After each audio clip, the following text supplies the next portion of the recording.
be honest. One of the first things we all do when we get in our cars is start fiddling with temperature controls, right? Maybe your vehicle only has manual climate controls. But even if it has an auto mode, sometimes you just want to do it yourself. So for all you control freaks out there, here's the how-to on the hot and cold, and all the different ways you can do it. Single-zone vehicles usually have rotary controls. Right is warmer and left is cooler, and fan speed always increases when you turn the dial to the right. These controls are always centrally located in the center stack, so both driver and passenger, for better or worse, have easy access.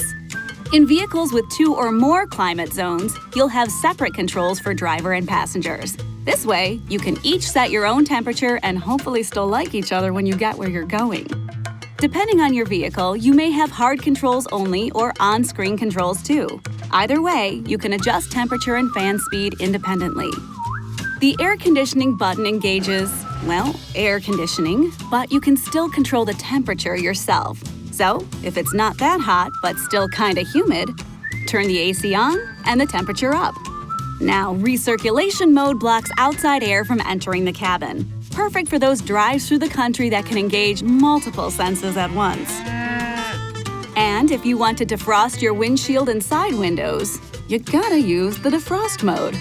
By the way, you'll get the best results by using maximum blower and temperature settings. Plus, you can de-ice your rear window with this guy right here. So, it's nice to be able to set an exact cabin temperature of 71 degrees Fahrenheit, but there are plenty of times when you just want it warmer. And while it may feel like the perfect temperature is just out of reach, your manual climate controls are right at your fingertips.